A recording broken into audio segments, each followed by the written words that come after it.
Welcome, everybody, to the Sports Affiliations High Stake Draft Show. Tonight, I have my guest, Steve Deangelo, good friend, fellow high stakes player. Pleasure to have you, man. How you doing?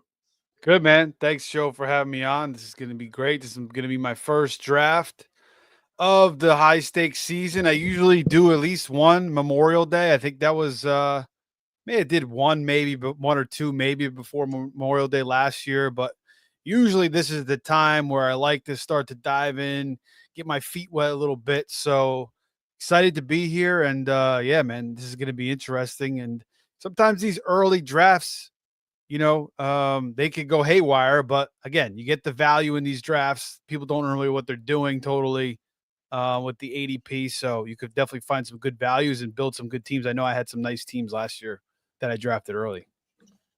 I agree 100%, Steve. Well, the only thing, the one was Rashee Rice. He looked like a good value, but then, that changed Yeah, when he got hurt. a lot of people's teams went down in Yeah. flames when he got hurt. Yeah. Yeah. So first and foremost, man, I want to thank JC for letting me do this draft on here. I've been dying to do a high stakes draft, stream it, show everybody what goes on in here. We got a tough room. I'm already looking at a couple of New York Super Champs in here. We got the 2023 overall champion picking in spot team 2.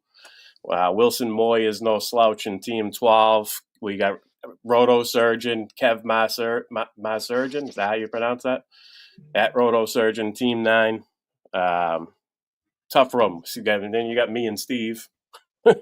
Hobbs. So, Hobbs is pretty nice too, right? Yeah. Oh, yeah. Want to go over the format. It's one quarterback, 2 running backs, 3 wide receivers, 1 flex, and 1 tight end, 1 kicker, 1 D. It's not tight end premium. However, passing touchdowns are worth 6 points. That's basically the difference between NFFC and all the other high stakes sites. Yep. So, with that being said, that takes a little bit of value away from the running quarterbacks, I guess. Maybe a little bit, not much, because the running quarterbacks just happen to be the elite running quarterbacks just happen to be the elite quarterbacks as well. So, right. Yeah, they throw a lot of touchdowns anyway, for the most part. You're good. It's a double bonus. Guys like Burrow probably move up a little. Mahomes probably moves up a little. The pocket passes that are capable of throwing 40-plus touchdowns move up a little bit in these drafts. They don't float as long, I should say. We got 7 minutes till the draft starts. Steve, what you do today for your Memorial Day? Today we went to my wife wanted to go to some there's this outdoor festival. It's called Rockledge Gardens. They have you buy all stuff for your garden and stuff, mulch, different types of plants, trees, and it's this huge place. And they got a little bar area. You could get some beers. They have, they got live music there. It was pretty cool. We walked around. They did a little scavenger hunt for the kids. So they were looking for all the different spots to find everything. So yeah, it was good. Brought my mom there and the kids and the family. We were there for 3-4 hours. Then we went out for lunch to a Vietnamese place. We got some pho, which is only had that 2 times, but this place was pretty damn good. So I enjoyed it. Nice. We laid low. We stayed home today. I cooked the T-bone on the grill. Oh, nice. Nice grilled potato, grilled baked potato. Sweet. We stuffed the potato with onions, Ken's Italian dressing. I don't know what my wife puts in there. We wrap it up in foil, throw it on the grill for an hour. Delicious. Yeah, sounds good. Yeah, I didn't do anything yesterday or Friday really. Tomorrow we're gonna hang out with my brother and his kids and have a little barbecue. All right, so I got the current ADP handy. There's been 8 completed online challenges. 8 of these drafts have been completed. I say completed because there's some slow drafts probably still going on. They do offer them in the slow drafts now. So I think they started that last year. There's only 8 drafts of OCs have been completed. Yeah, just 8. Oh wow! Jamar Chase is your consensus number 1. Bijan's number 2. Saquon 3. Gibbs 4. And Justin Jefferson 5. That's your top 5 consensus. Yep, I'm seeing it here. Yeah, I mean, Chase is pretty much going number 1 off the board every single time, even in best ball. I've been doing some underdog drafts the past couple days. And again, I mean, how could you steer away from Chase? But sometimes, you don't have to go by the consensus every single time, especially us, Joe. We do a lot of these, so we like to mix it up. If we're taking Chase, we get the number 1 pick a few times. We're not going to take, I don't know if I'm going to take Chase every time. Last year, everybody took CMC. That didn't work out. And then 2 years ago, everybody took Justin Jefferson, and that didn't work out. So, maybe you'd be a little bit contrarian. Maybe you go Gibbs. Maybe you go Bijan. Maybe you get real nuts and take Gentry or something like that. I don't know if you want to get too crazy, but you could. Well, the one thing I didn't mention, though, the one thing about the 1 spot, this is a third round reversal draft. Right. So that pick at the back end of the second round, you really got to make that one count. Like if there's somebody you think you're going to push up, I would just push them up and take them if it's somebody you really like, Right. Yeah. Last pick of the first round doesn't go back, so the third round reversal is a little bit different. And also, the NFFC uses KDS draft style, so you can set your draft. I'll be right back, Joe. Joe.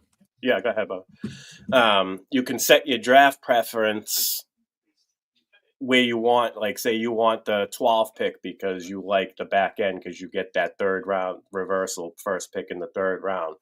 You can put 12 as your number 1 choice, and if you get the first choice, and you get 12, and as the picks get eliminated by each person's choice, that's how you end up with where your draft spot is. I happen to look; they show the results, and I believe 7 people in this draft got their number 1 choice. So I think most of the draft, everybody's probably in here with a fairly decent plan. I mean, you never stick to a plan, but I think everybody in here has a pretty good idea on what they're going to do, barring any necessary pivots. So we got 2 minutes left. And till the draft starts, I got to make sure this is on mute because that thing is loud when you're on deck and then the guy comes in and says, "You are now," or is it a lady? "You are now on the clock." So we got to make sure that that's muted. All right. We have a queue set up. I'm ready to go. I don't know about you guys listening in. I know you're all listening, waiting to see us give away some of our picks. I figured out how to show the draft board without my cue, so I think I'm good. Wolves in 6. I got my Minnesota Timberwolves Scott Fish shirt on right here. For good luck. Rooting for Minnesota. I'm from Boston. I'm no Celtic fan, though. I'm not a big fan of the team they have. I don't think Jason Tatum's a leader. But we're here for football. I'm not going to open up that can of worms right now. So let's go. 1 minute.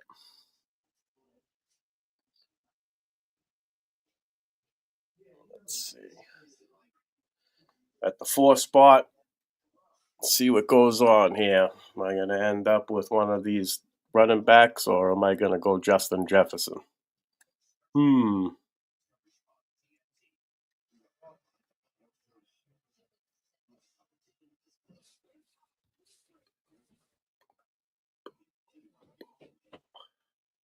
Everybody's in the draft room ready to go, too.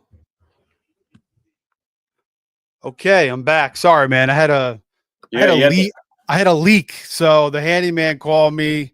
He said he thinks it's the way the wind was blowing today. I don't know. He's gonna go in there with a camera on Tuesday and check it out. He said the people were really cool. They're from Wisconsin. That's where his wife's from. He didn't charge me anything, so that's good.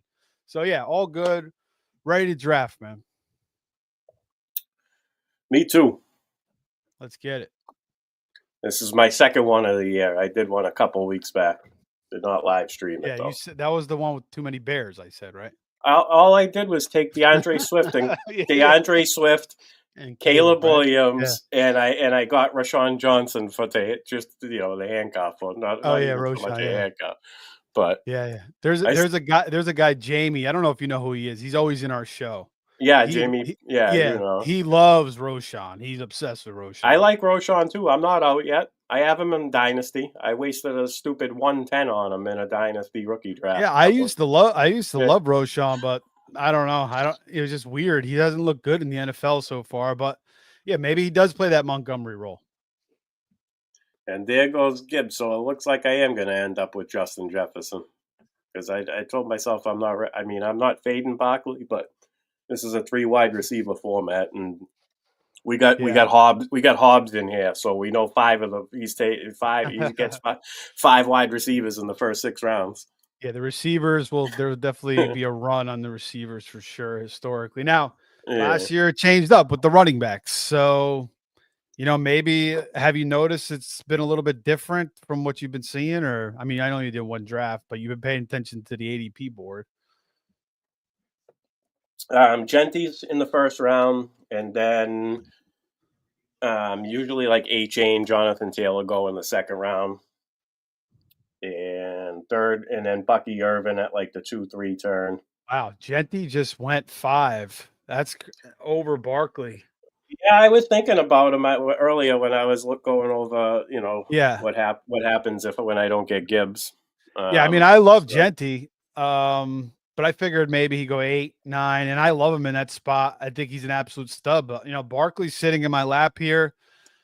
CD's on the board, Amon-Ra, Neighbors, Puka, Brian Thomas. But yeah, I got to take Barkley here in the 6th spot. I love it. yeah, that's value. I think he probably got. Is that the late? Yeah, that's the latest he's gone so far. 6. So you Sweet. got Take that all Genty. day. Genty at 5. I don't know if I can say I hate it. No, I don't hate it either. I feel like to me, he's going to have a long, successful career in the NFL. He looks like an absolute stud, no brainer pick. The volume, He he's looked going to get all the volume. He looks completely different to me. I don't see, a lot of people are saying Hampton's going to be better than him this year. I don't see it. Not with Najee Harris there. No. So I disagree with that take, but yeah, I love Genty. I don't mind taking him. I don't know about over Barkley, but right after Barkley, I have no issue. Right. Right. No concern on Barkley's previous year's volume. I mean, do you think that takes a toll? Yeah, I think he might be an outlier, and I know there's been outliers before that still got hurt, but I just think, yeah, he struggled with injuries early in his career. Ankle injuries. He had the ACL, and he was playing with the Giants, and they were just terrible. The team was always banged up. All the receivers were hurt. The quarterback play was terrible. The offensive line play was terrible. And, he went to the absolute perfect situation last year, and it's still going to be a really good situation. Their offensive line is still really good. And, I have no qualms about Barkley. His numbers may drop off a little bit, right. but I think he'll still be an absolute stud. You're going to still see a lot of those big time, long distance touchdown runs that just like we saw last year. So yeah, I feel absolute confidence. Of course, with running backs, you never know. Obviously, it's a very injury prone position, but they take a lot of pressure off him with the way they block and open holes for him. And then you have AJ Brown and Devonta Smith surrounding him, and even Hurts. So yeah, I love it. And I mean, you can call me crazy, but I have a feeling they're going to pass a little bit more this year. I think that they're the champions. Teams are going to be coming at them pretty hard, try to score points on them. Their defense has been shaken up a little bit. I mean, it's still pretty good, but this could help maintain Barkley's points per game average without having the volume, because what if he increases his receptions? You know what I mean? By like 10 or 15 or 20. You never know. Yeah. Like, yeah. I mean, if his PPR numbers go up. His rookie year, he had 91 receptions. something like that. But he had over 90 Yeah. receptions. Yeah, so Yeah. I mean, he's an excellent receiver. he can do that. Yeah. So Yeah. you're on the clock. Yep. I'm looking now. Team 10 with the 2 running back start goes CMC and then comes back with HA. Yeah, I'm looking at Trey McBride here. Trey McBride is such a stud. Or lad, but I kind of like Trey McBride here. Has he been going? Where's he been going? Right around here. He doesn't make it past past the second round. I'm gonna go McBride, man. I love Lad McConkey too, but tight end with McBride, you just differentiate yourself a little bit there, and he is just gonna absolutely feast once again. And remember last year, the touchdowns, like it was fluky, so he could get into the end zone 10, 12 times this year. Last year was crazy. He only had 2 touchdowns, or 3 total touchdowns. I think he had a rushing touchdown. So, yeah, I mean, double-digit touchdowns for McBride makes him go absolutely nuclear. Off the board goes McConkey, and now it's my turn. I got Jonathan Taylor sitting there. I got JSN, Tyreek, T. Higgins, Garrett Wilson. I like Taylor, but you do you. I know. I like Taylor. No, listen, I like Taylor too, but I think I'm gonna stick with the wide receiver on this one because I have a plan. I think I'm looking ahead a few rounds, and I think I know where I'm going. So far, anyway, I'm gonna go with JSN. I think he's going to be moved around all over the formations. He's not going to be just slot. He's going to be out wide. He's going to be doing everything, running all the routes, and he's got healthy Cooper Kupp on the opposite side. Yeah, and it's not like it's too much of a fall off from Geno to Sam Darnold. He's entering year 3.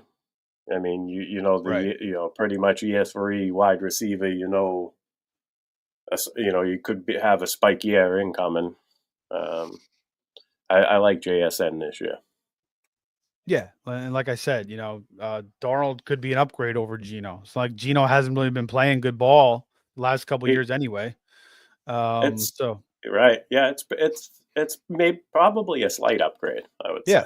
Yeah. I mean, well, it could be very even. We'll see how Darnold adjusts from going from that friendly confines of Kevin O'Connell's system with Justin Jefferson and Jordan Addison. He's got JSN, but definitely a downgrade for him. But I think if anything, it's even with the way Geno played. So yeah, JSN solid. When you get a slot receiver like that just gets peppered with targets all day long, I think it's solid. So now these guys only get 1 pick here, the team 2 and team 1, then it goes right back to team 12 in round 3. Right. Yeah, so the number 1 pick's got to wait. That's why you grab Garrett Wilson. He's got the Jamar Chase, Garrett Wilson start. So maybe he's gonna look for Fields later in the draft. Because obviously, if he's taking Garrett Wilson now, he believes in Garrett Wilson because of who's going to be throwing the ball. And obviously, Fields has been very good for fantasy football when he's been a starter. So, he might try to go to Fields, but I might try to snipe Fields from him. So, we'll see. See if I can get I don't know what I'm doing at quarterback. Justin Fields is where he's going in the drafts right now. I mean, how can you not take him? Oh, yeah, I love it. He's there following. So what's Kevin doing? Kev got that's a nice stat. Neighbors and then Brock Bowers, pretty good stat. Yeah, it is. See what he does here. Yeah, I played in 1 league with him last year. I think I finished like 4th. I think he finished ahead of me. I think he finished in 3rd. I don't think either of us advanced in that one. He may have advanced. I don't remember, but I know we were both of us were in the top 5. But that's the thing about NFC. It's tough. You got to finish top 2. You could have a high scoring team. You could have a great record, but you're going against really good players. And if you don't finish top 2, you're not doing anything unless obviously you get that top 15%, then you advance to the playoff round. Or if you had more points than the standing, the best standings guy, you advance too. But it's either way, it's tough. It's not like when you're in a regular home league and there's 6 teams make the playoffs. It's just top 2.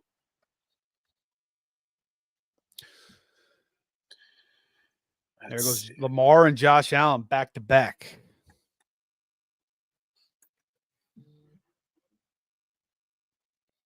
Lamar Bauer's neighbors. Lock up an elite quarterback, an elite tight end, and one of the best wide receivers in the league. Let's see how he builds. I'm interested to see how the rest of it goes. It's a pretty good start for Kev. There's 3 good quarterbacks still on the board. So. Let's see. Teammate goes Amon-Ra, A.J. Brown, Josh Allen.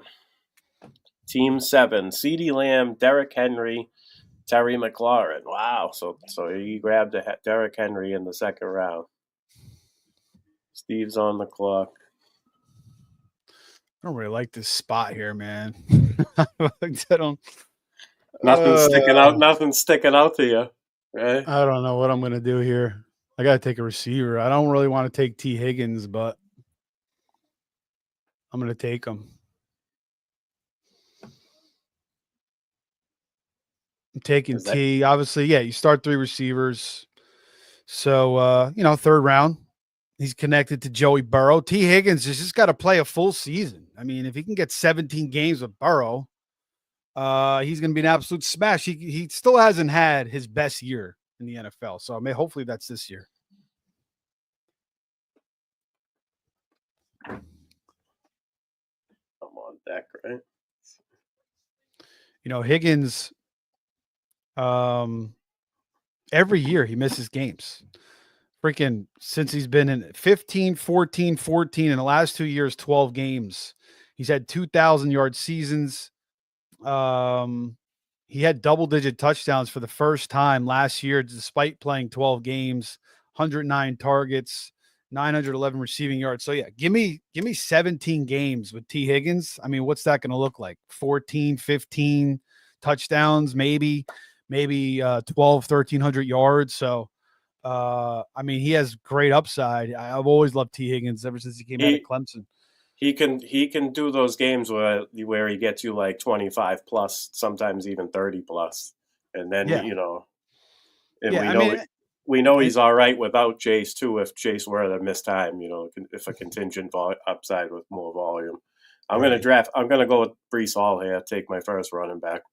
Now, do you think I should have took Adams over T? What's your thoughts on Adams this year? Yeah, I would have gone Adams over T 100%. I really like Adams. He's playing with an elite quarterback. Matt Stafford is bottom tier elite. NFL quarterback, not fantasy quarterback. I'll argue that with anybody. He's a good quarterback, and he's got Puka Nacua drawing top coverage. I'm pretty sure that's going to be the scenario most of the time. Yeah. And he's going to feast in the red zone. So I could easily see him getting 12 touchdowns or more this year and having a pretty good twilight season. Yeah, I love Adams too. He could be like the Derrick Henry of receivers where he just, 31, 32, still producing. And it's not like Adams needs to utilize speed because he's just such a technician. And he just sets up. He's a master. He's like a kung fu master out there, just setting up corners. So yeah, and now he's in a great situation with Matt Stafford in a McVay system, playing alongside Nacua. So yeah, I think Adams is very, very solid. Definitely be going after Adams. I just, I've always liked T, and I'm just waiting for that 17 healthy game season. So he's due for it. But it hasn't happened once in his career, so the trend says no. But hopefully he'll buck the trend this year.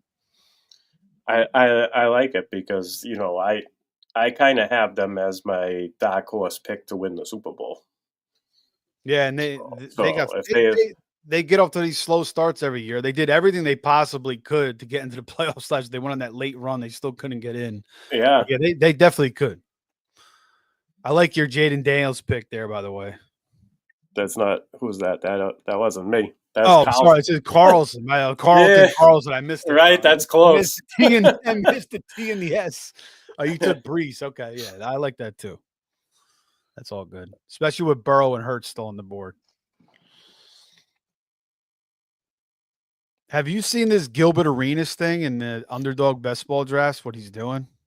What do you mean? What He's do you like, got? he's maxing out the best ball mania, and he's taking 4 quarterbacks every single time to start off his draft. He takes Josh Allen, Lamar, Daniels, and Hurts, and then he takes like 4 or 5 tight ends, and all of his teams have like 2 running backs, and people are like, "What the hell is going on here?" Because isn't he affiliated with Underdog? And some people are outraged by it, and some people are just saying, "Well, it's a terrible strategy anyway." But I don't know. It's just kind of weird. So I don't know what the hell is going on. Supposedly it's Gilbert Arenas. I don't know if it's really him or not. But he was in one of my drafts the other night, and he took 4 quarterbacks straight. It's just something you don't really see. I think I got to grab Burrow here. I can't believe the guy with Jamar Chase didn't take him. You were right. Maybe he is going for Fields. Yeah. Yep. I think I got to go Burrow here. I was just talking about him winning the Super Bowl. I'm picking him. And I got Saquon. If you have Saquon, would you take Hurts along with Saquon? Yeah, I don't hate that. Why not? I'm actually in on Hurts this year.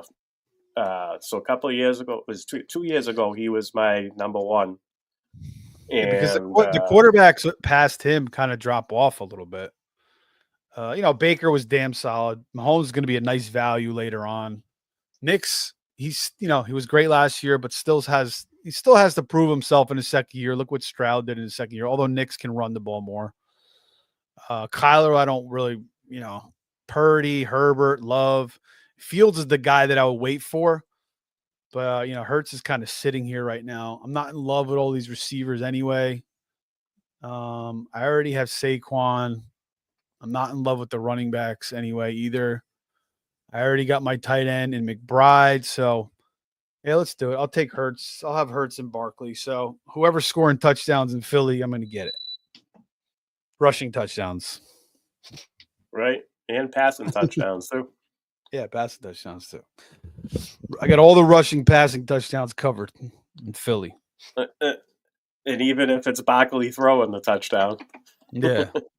Unless Will Shipley gets in there. But maybe I'll take Will Shipley later on, too. He's probably a good handcuff to have. I like Will Shipley. I think he's pretty solid. And then no more Gainwell. So I think that's a vote of confidence for Shipley. Kittle's moved up, I think, in this. Well, has he moved up? Let me see Kittle's ADP here. That looked like a reach. He's at 50. What pick was that? Can't Kittle? See. Let me bring up this draft board.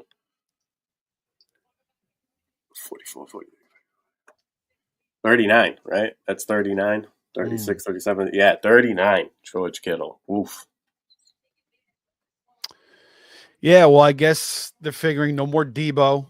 So that means more Kittle. Maybe they don't rely on CMC as much. They want to keep a little bit more fresh. Pearsall just in his second year. Juwan Jennings was solid last year. Ayuk's coming back from an injury. So, Kittle could get more production. In the past, he was kind of inconsistent in fantasy because he was asked to block a lot, but that may change going forward. So, he could have waited a little bit, but maybe he felt like he wasn't going to get him. So I don't totally hate it. 4th round, RJ Harvey. Wow. This guy. People are obsessed with RJ I like him too. This guy right here with the comment, Team 1 has a nice stop. Billy, he got a round 6, Harvey. And that was probably one of the better picks that draft. That's the one draft. Round 6? Yeah, he got a round 6, Harvey. When was that draft? Like, that was a while ago, right? Like 2 weeks ago? 2-3 weeks ago, yeah. Yeah. Yeah, so now the hype on Harvey is getting higher and higher and higher. So, people are getting around to looking at him. I'm kind of pissed because UCF is like an hour away from me. I wish I would have seen him play in college. I should have went to one of their games. I'm going to try to go to 1 or 2 of their games this year. But I'm not done with my assessment on Harvey yet. Certainly is a good situation, and the running backs last year were not good there. and the blocking wasn't great, and there's no real threat. So he has a great opportunity to just take that job over, unless like Estime really becomes a thing. But I don't know.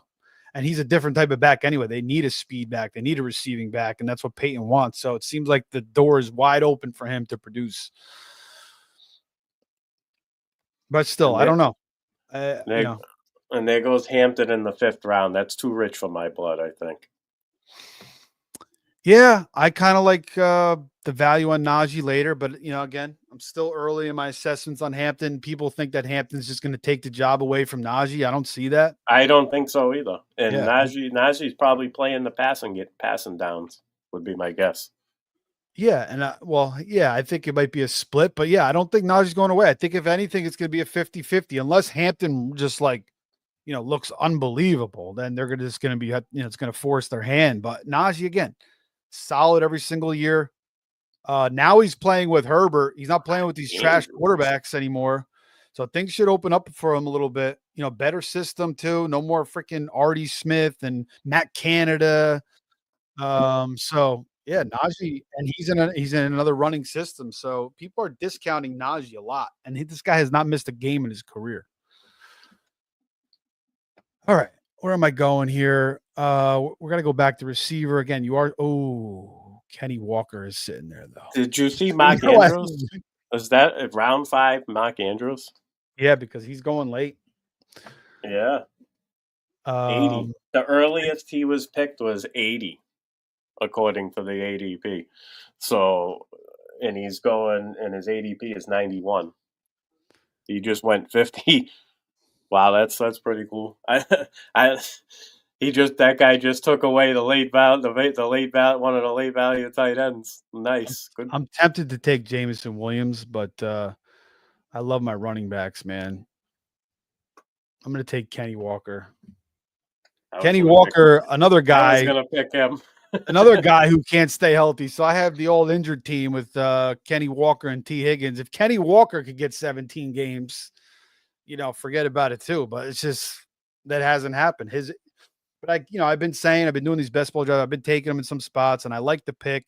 He's with Kubiak, running system. And sometimes these guys get older and they kind of figure out their bodies a little bit better. And I'm just hoping that, he's a little bit more of a veteran now. Hopefully he's figured some things out and he can stay on the field all 17 games. And, if Kenny Walker could do that, he's going to have a big time season. There goes Kamara. My turn. Let's see. These 3 guys next to me each have 2 running backs apiece. Each have 2 wide receivers apiece. Team 3 doesn't have a wide receiver. All right. I always like to pay attention when I'm at the elbow spot, like the 4 or the 8 or the 9 or the 3. I like to pay attention to the teams that are going twice to see what they might be doing. Yeah, so this is different, man, because you're noticing not everybody's going on the receiver run, really. Greer took Genty, then he took 3 receivers, and then he took Kamara. But, the last couple of years, and Hobbs has 3 of his 4 picks are receivers. But, last couple of years, you would just see guys take 3, 4 straight receivers, sometimes 5 straight receivers before taking running backs. And now you're seeing all the running backs just go earlier. Last year really just changed things. It's getting back a little bit more to the old traditional fantasy football when the running backs are getting the respect again, which I kind of like. But, the receiver – early receiver drafting was definitely a successful strategy, prior to last year. Last year, I kind of was on the try to get, if you can, not like go out of your way, but if you can get 2 elite running backs, like 2 of the top 5 running backs, like Derrick Henry and like somebody else, Barkley and Henry, something like that, Barkley, A-Chain, then you should do it. And so I kind of was away from because I like guys like Brian Thomas. I was picking him. I had him on my prime time, the biggest biggest buy-in team that I had. I made sure I got him. I kind of was doing that build, but really building around him. Right. And I was trying to get an elite quarterback mixed in there as well. Elite quarterback and two. That was last year though. This year is different. This year, I think it's flexible this year.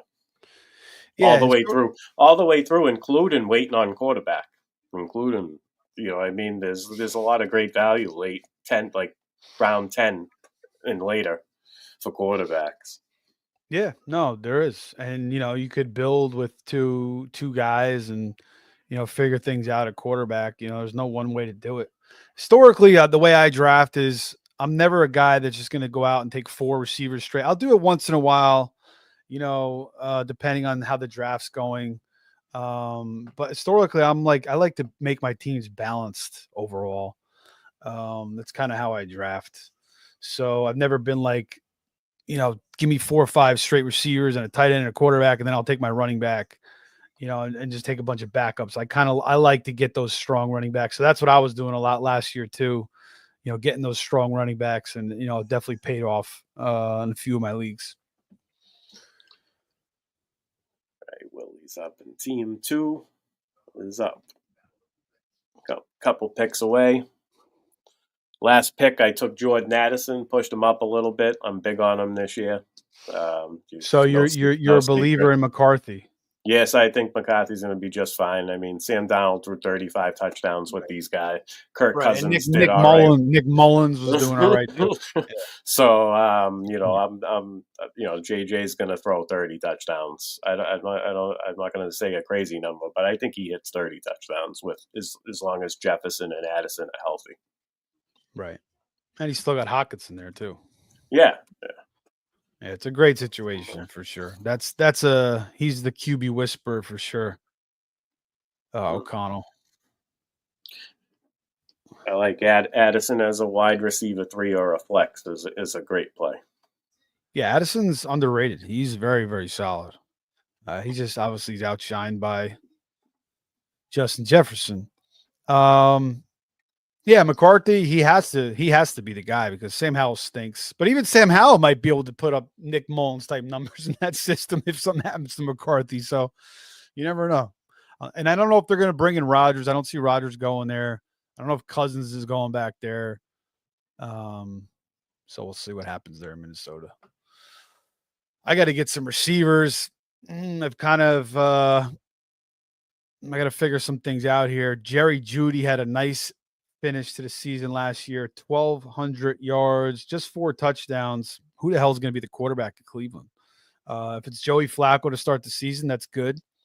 Cedric Tillman's going to be back healthy. But Jeudy finally had a breakout season, in his 4th year or 5th year in the NFL. Finally got it together.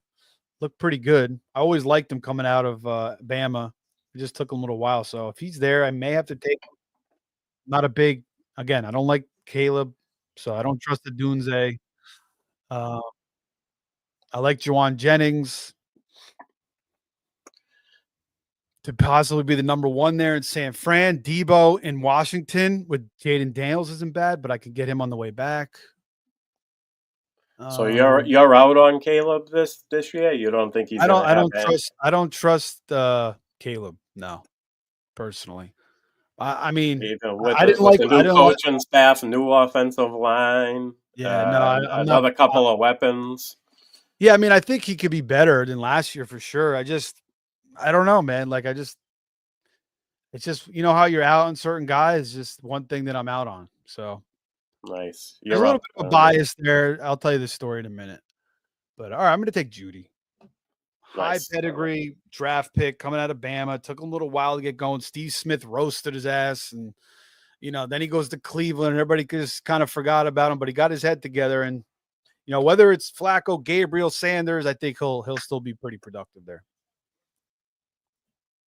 Nice. Yeah, he's the consistent one of the pass catchers there. Yeah, so the reason I don't like Caleb is, one, I think he was overhyped coming in. I watched basically all his games at USC, and some of the biggest games, he just looked lost. And I think a lot of the things he could do in college, the way he, got out of the pocket, slanged the ball, the way he even ran, I don't think it totally converts to the NFL. Now, obviously, Ben Johnson's a big upgrade, But even like the thing, did you hear about the thing where he said they weren't showing him the play, how to watch tape or whatever? Did you see that? Yeah, yeah, I heard something It's like like that. I don't really buy that. I feel like, and then his dad didn't want him to go there. It's just weird vibes. And I liked Fields. I didn't like how they just basically pissed on him, threw him out of the room, and then they bring in the royal carpet for Caleb. Bring him every possible weapon. So I'm not going to say I think Caleb's definitely going to be a bust, but I think there's a high probability of it, and I just don't know if he's ever going to live up to that number one pick. And it may take a few years, just like it did for Baker and some other guys, for him to get fully adjusted into the NFL. 7th round Travis Hunter. That seems comfortable, I guess. 7th round. Where's he going? Let's check the ADP on him. Yeah, 71. He's somebody reached those. Somebody took him at 58 at one point. What do you think about Travis Hunter? I like him. I think he's going to be a wide receiver. I've been saying that. I mean, that's what makes money. Yes, he'll play defense, but I think that they drafted him to make an impact there, and he's going to be good because Brian Thomas is going to draw all the top coverage, so he's going to have a faster learning curve, I think. To find his comfort level, and I think he does well. I mean, I could see him. I got him for like around 7 or 8 touchdowns. Yeah, maybe like 60 to 70 catches. Right, in like that what, range. 800, 900 yards, something like that. Yeah, maybe not even that many. I mean, it depends on his volume. You know what I mean? Yeah. But I do think he's going to play wide receiver like most of the game. Like I don't Yeah. see them not making him. Yeah. They need him there. I mean, I thought he was a better corner than receiver, but certainly he's an explosive receiver, and they want him to play receiver. But I wouldn't count out them flipping it at some point and say, "Well, you're much better at corner. Maybe we got to keep you here." I wouldn't count that out. Not saying it's going to happen, and I still think no matter what, he'll be in packages regardless. Even if he starts more corner. So, but I did think he was a little bit more seasoned as a corner than a receiver. But I will be taking Hunter. I just don't think I'll have a ton of him. All right, I'm on deck. I got him in a couple of rookie drafts. The 105 spot, 104 and 105. You took Travion. I did. It was a homer pick. He's gonna be a beast, dude. I can't believe I never saw that pick coming. I was like, kind of like, I think Ramondre is going to be all right. They paid him. They're going to use him. They're going to draft a running back later on, and 7 come around. They were like, Travion Henderson. I was like, and I got to be honest with you, he's my favorite, other than Genty, he's my favorite running back coming out of the class. Yeah, and he seems like he's got a really good head on his shoulders. He's a good pass blocker, which is going to help him a lot. Ramondre, I'm going to take Debo here, but Ramondre, 2 years ago, the situation was absolutely awful. The offensive line was terrible. The team was a hot mess. Even last year, they started with Brissett. The offensive line still wasn't good. So Ramondre's kind of had a bad hand, but then the fumbling last year, Gibson was taking away stuff from him. So, yeah, I think Henderson with Vrabel, I think he's a really good kid, good pass blocking, one of the best pass blockers. So, yeah, man, I think it's a solid pick.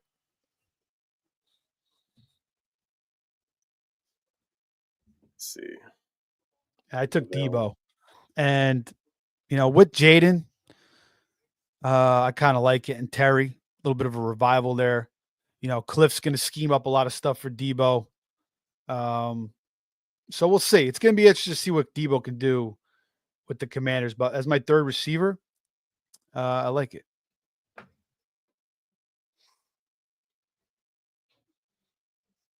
Wow. Caleb Johnson is sitting there for me. I was looking at a wide receiver. I think I got to take him. I'm taking him.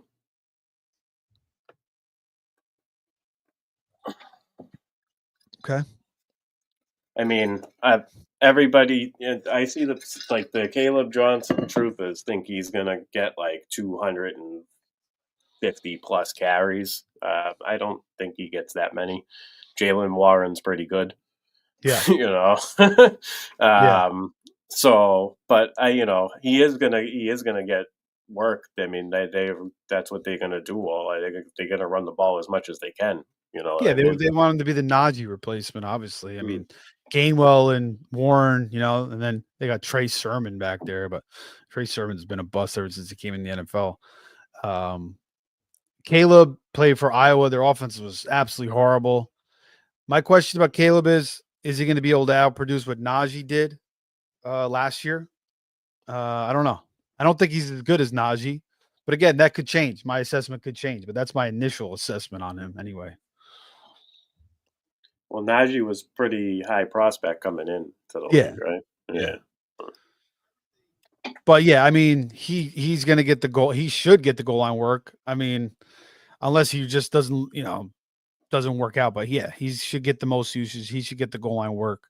And again, he played in that hideous Iowa offense. Now the Pittsburgh offense, who knows what they're going to do? Mason Rudolph, Will Howard. I mean, what are they bringing in? Rodgers? We don't know. But they got DK, they got Freiermuth. See if Roman Wilson can step up as the number 2 receiver there. No more Georgie Pickens. So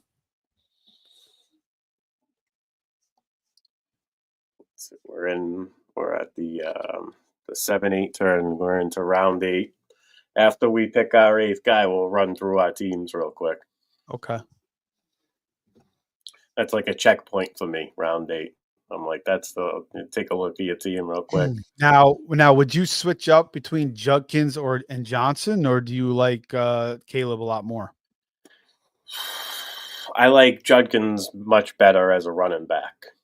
Caleb probably gets more volume right away, but that doesn't mean Judkins ain't going to get volume because he very well could run away with the running back job there. So yeah, because that running back room isn't strong really either. I mean, no, they got Dylan. I like Sampson too, but like if Judkins is like playing and he's being effective, like really good, he's not coming off the field. Yeah, I mean, I got to shore up my positions on a lot of these rookies still. I looked at all these guys briefly, but I like to do a second look again. And, but that's the good thing about when we're drafting early because, you get some of these guys now, but then you maybe, you change your mind on certain guys, you switch things up as the season goes on, and then you just build different builds. And you have ADP moves a little bit through. ADP moves. Guys get these crazy reports. The coach says something. They look great at camp. And then you think guys fly up. They come back from injury or they sign into camp like a James Cook. Yeah, a lot of things change. So, I do have to shore up my opinion. I'm not so, I'm not like 100% absolute on any of these rookies yet. Except for Genti. I just feel like, to me, he's a no-brainer. Yeah. Yeah. And I kind of know who Cam Ward is too. I mean, I got a pretty good feel on Cam Ward. Him and Genti, I would say, those two guys. I'm pretty confident. I don't think my opinion is going to change too much on those two. I know I have a pretty good idea who I'm going to pick as long as I don't get sniped by Carlton. He took Pittman. All right. I'm going to take round 8 Cooper Kupp. Round 8 Cooper Kupp is all right. Yeah. As a flex, wide receiver 4, right? All right, I'm going to run through my team real quick. First round, Justin Jefferson. Second round, JSN. Third round, Breece Hall. Fourth round, Joe Burrow. Fifth round, Jordan Addison. Sixth round, Trevion Henderson. Seventh round, Caleb Johnson. And round 8, Cooper Kupp. So I got 3 running backs and 4 wide receivers surrounded by Burrow. Okay, I'm on the clock, and then I'm gonna. Still need a starting tight end, and then I can go for depth. Build depth. Let me take Najee. Get my third running back. All right, so. Yeah, I like Jefferson, JSN, Breece, Burrow, Addison, solid. 3 really solid receivers. We talked about Henderson, Caleb. Kupp as your fourth receiver. No real qualms about that. I do think Kupp obviously is on the, he's way past his prime, but he could still be pretty productive. And he's going to have a little bit of a chip on his shoulder too. So, we'll see what he could do. I took Saquon, Trey McBride, T. Higgins, Jalen Hurts, Kenneth Walker. Guy's blocking my pick right now. Jerry Jeudy, Debo Samuel, and Najee Harris. Najee, 3-round difference from him and Hampton. When I think it's going to be a 50-50 split, I'll take it.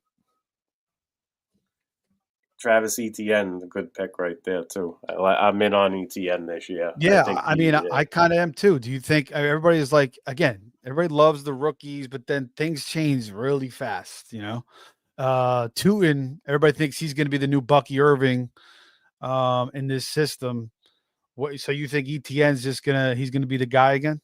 Yeah, well, I think he's gonna play like he wants to get paid this year. This is the year that he needs to do that. And just the whole situation smells like Josh Jacobs 2 years ago when everybody let him slip to the 7th, 8th round, ninth round in some drafts because of the whole situation and the way coaches were talking about Zamir White, the rookie, and that they were drafted and all, and just so. Well, and then that's what I see. He can catch passes, and Trevor Lawrence is going to need him, and he's Travis Hunter at just the whole offense. There's vacated targets. Evan Ingram ain't there no more. So true. They do bring in Hunter, and people love Brent. No, I know that, but I think Etienne, to me, he's still the most talented back on that roster. So, and he's struggled with some injuries. Lawrence hasn't played the best. They're playing with Matt, he was hurt. Mac Jones was throwing the ball. So, I don't think we've seen the end of ETN. I think people are just kind of giving up on him. And he was a really, really good back coming out of Clemson. So, I think he's got a really good shot to be the number one guy again. Now, the Tank Bigsby's still there too. He could be a little bit of a thorn. So could Tootin. But I wouldn't just say you have to take Tootin every time over ETN. I just don't think that makes sense to me right now. No, it doesn't. I mean, Tootin also, doesn't he have ball handling problems? Not completely sure. I think that's his weakness, and so we'll see. I think it's ETN's too. He's going into his 4th year running. I mean, he's going to be on the field way more than Tootin is. There's no. I mean, I'd be more worried about Tank Bigsby, cutting into my work. No, Tank Bigsby probably going to get the goal line. He gets the goal. He'll get the goal line carries, and but I do still think that they work ETN down in there as well, but like not on the goal line, but like in the red zone. But yeah, no, I'm in on ETN. I think people are letting them slip a little too far. 8th round is a great spot to take them. Yeah. You're up. I agree. Yeah, I'm looking at the receivers. I got to get a 4th receiver here. I'm thinking about Ibuka. I do think people are discounting Jalen McMillan a little bit, but I think Ibuka, obviously, he's kind of like another JSN type, another Amon-Ra St. Brown type, playing with Baker, Godwin a little bit banged up. So I'm going to take Ibuka here. I think if he plays in the slot, I think he could just get a ton of targets. He's very reliable. He's solid. He's an Ohio State receiver. Seems like the Ohio State receivers and the LSU receivers, for the most part, you can't go wrong. So I like it.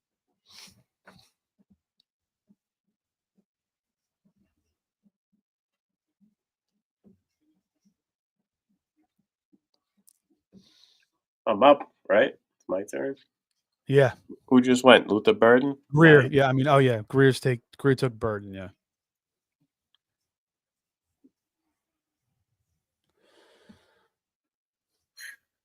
I think I'm going to grab a handcuff. Take Jalen Warren. Go with Caleb.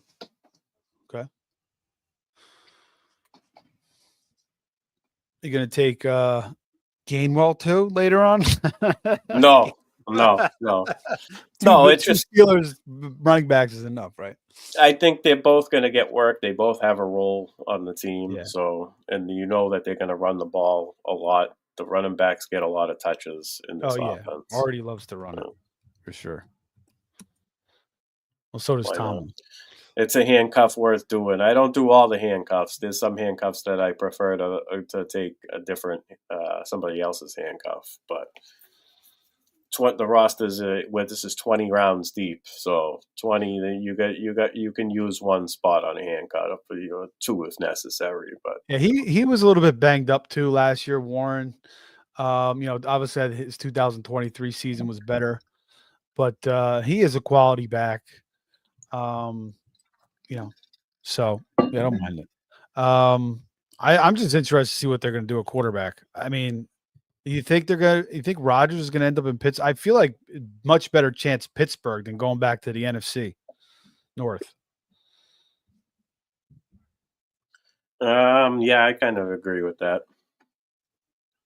Right? Pittsburgh, I mean, it's at least it makes the most sense. right. Or do you think they bring in Kirk Cousins? But supposedly Atlanta's going to keep Cousins now, right?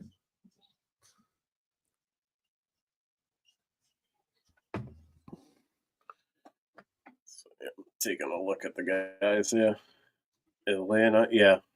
I don't know. I still think I was thinking about this the other day. It's funny. I feel like Aaron Rodgers might be waiting out a situation.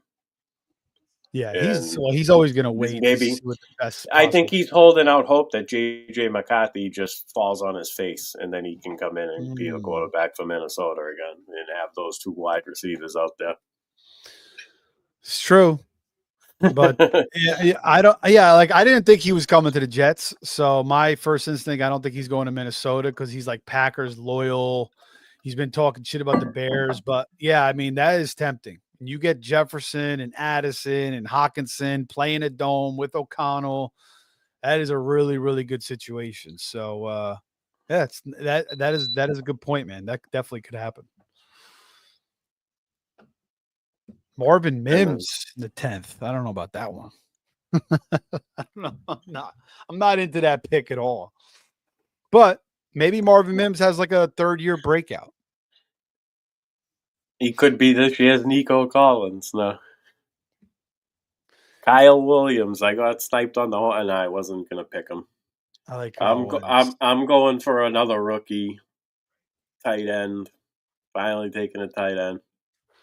Going with Ty Warren, take a shot on him. Yeah, 10th round seems nice. Seems like it. Pick. It seems like it's a good pick right there. Yeah. Yeah, I like Tyler Warren.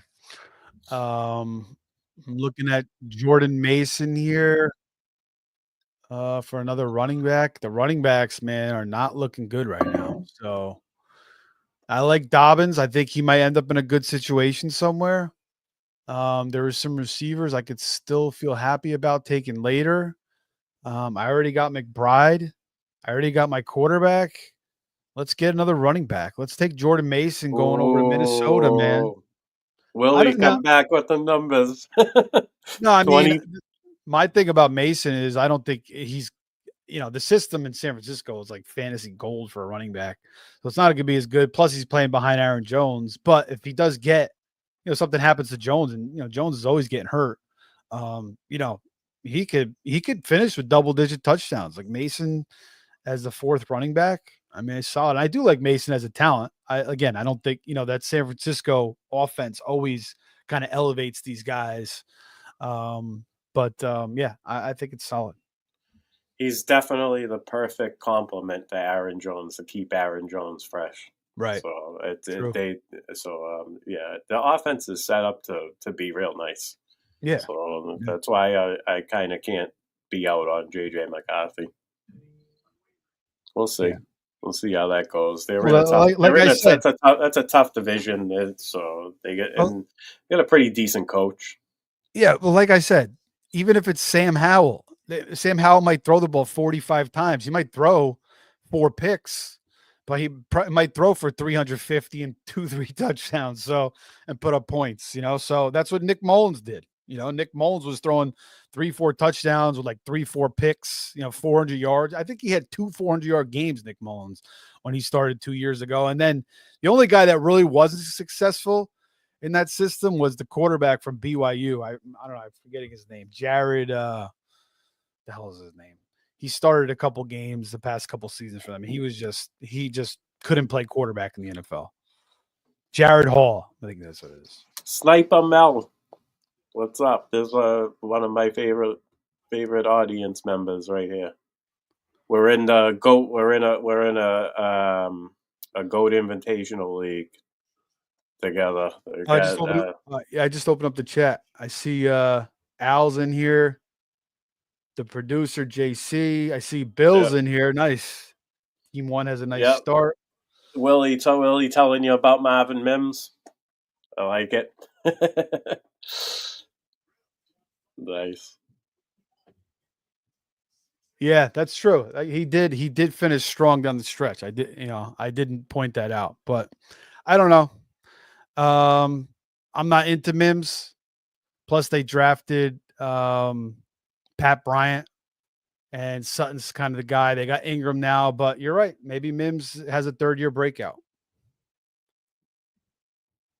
He could be flying under the radar. You don't know. I'm just being honest. Yeah. You can't just like every pick that goes on the board.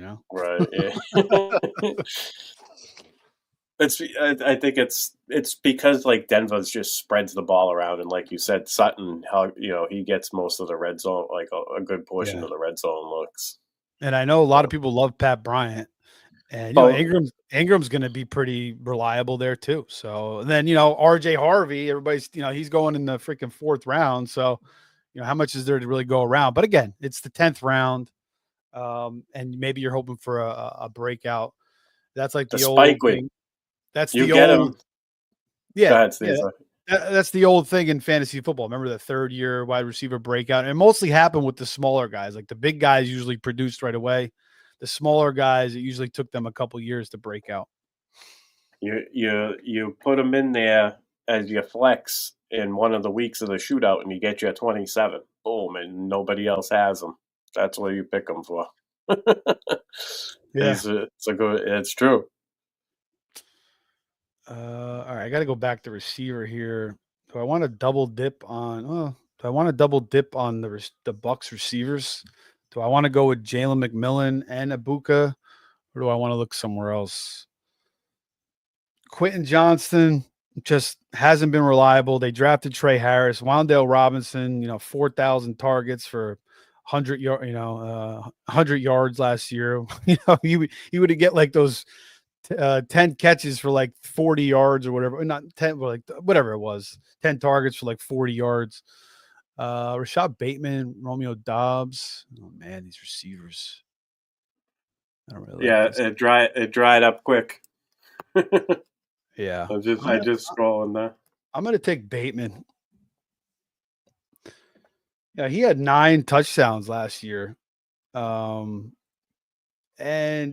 yeah, he was a 1st-round pick too. So I feel like he kind of like Zay Flowers was getting robbed by Bateman taking all the touchdowns away from him. And maybe him and Lamar develop even more of a connection this year. 756 yards, 9 touchdowns last year. And Lamar, man, the way he threw the ball last year, just unbelievable. The best year he had throwing the ball by far. Wow. I have no idea who to pick right now.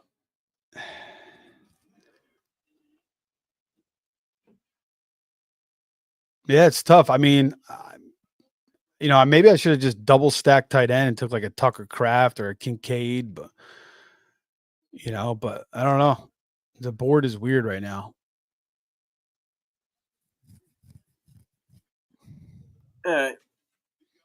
I can't quit the guy. I take him every year in one of these things.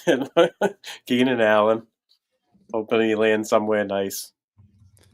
Yeah. I mean, what if he ends up in Buffalo? He can still play. When he's on the field, he does well. When he gets targeted, he makes the catches. Right? Do you think he could land in like Buffalo or? That's a good spot, yeah. Yeah, I mean, I don't know if they're bringing Cooper back. I mean, Cooper's another guy that's sitting out there. Like, he could end up in a good situation too. But I don't know. Cooper's weird. He's a very quiet guy. Like, he went to Buffalo last year and he kind of just accepted the role. Like, I guess he didn't really know the offense too much. And Matt Collins was running more routes than him. So I don't know. I don't know where Cooper's head's at really. I know Keenan, I feel like, yeah, he's willing, he's ready to go. He wants to be like the number one guy and he'll produce. So yeah, he could end up in a nice situation and be pretty solid. I know who my next pick is. That last one just was confusing, man. I was looking at the run, like there was a couple running backs that was sticking out, but I don't really need a running back right now. I got 4 of them already, so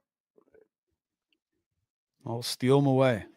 Don't let other people get them. I mean, Rachaad White, J.K. Dobbins, Dowdle in a crowded back. Well, he's with Chuba, and Jonathan Brooks isn't coming back anytime soon, but the running backs are weird.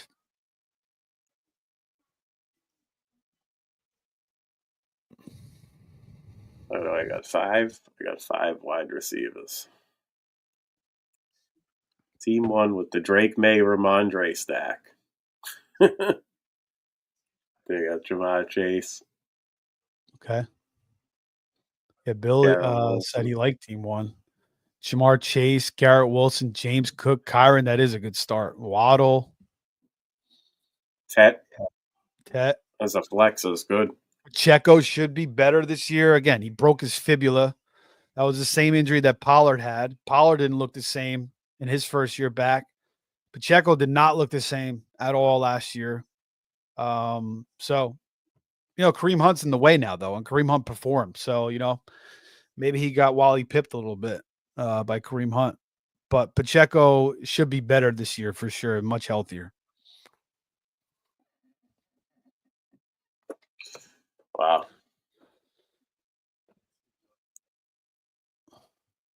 What's Willie going to do here? Use all the clock. Boom. Rachaad White.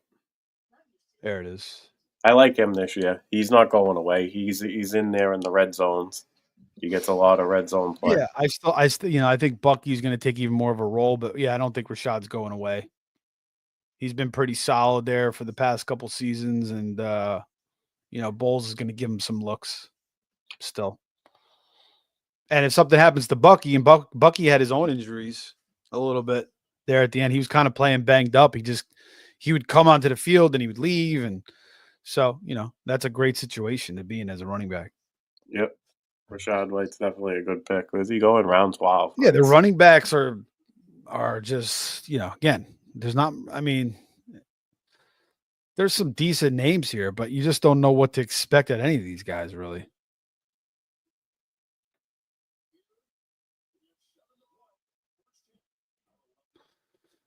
Braylon Allen just went. Let's see. We're 3 months, 4 months, whatever, 3 months away from the season. So a lot of things are going to change. Give me Wandale. I'm going to go Wandale here. Okay. I like Wandale. Always like Wandale. I'm looking at his thing, but what I was talking about, Robinson caught 10 of 11 targets for 43 yards. But hey, now we got Russ and you got Jameson, or Jameis Winston, or the rookie from Mississippi. Why is what the hell's his name? Why is his name escaping me? But anyway, it's a much better situation. He's going to have somebody slinging the rock. And I always like Wandale. He tore his ACL, and then he kind of wasn't the same. So maybe, another year, he's even better. Well, he gets targets. So, yeah, he does. He does. And he could be even more healthy. He could be even healthier this year. All right, I'm on the clock here. I'm going to take Dobbs. Nobody else. The number one spot is tough to build. People are. You said I like the first 4 FA. You could set it on fire. It is.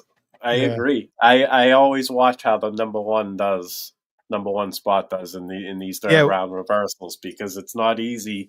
You can't, if you like miss your chance to really make the build like pop, there's no recovery from it. Like it's it's hard. You got to get lucky. You got to do good in season management. Mm-hmm. Well, he's going to need Waddle. I mean, again, Tua I think holds Waddle back, but Waddle in the 5th. I mean, used to be like a second round pick. So if Waddle could just, Tua could freaking do something with, or maybe Zach Wilson comes in somehow revives his ass. I don't know. Tet should be the number one. I think Tet's a little bit overrated. But and yeah, again, I talked about Pacheco, Jaden Reed. The Packers spread the ball around left and right. Ramondre, with Trevion there, Kirk, Drake May, though I like in the 11th round, and maybe Kincaid takes a step up. He had a sophomore slump, so. But yeah, certainly those first 4 picks very solid. When do you want to recap the second half? Just at the end?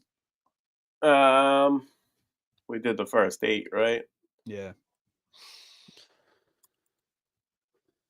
Yeah, whatever you want. You let me know. It doesn't matter. I got to move the draft board down a little bit because otherwise. Are you cutting it off? Oh, yeah. This isn't the one. Yeah, I was doing an underdog draft live last night, and people were like, "What is this white filter?" I'm like, "What are they talking about?" I have no idea what they're talking about.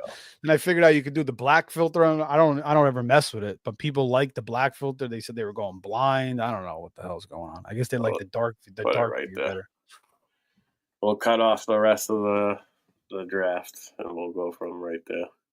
I got to start queuing some guys up here. There's some nice stuff on the board. There is. Sure. I saw.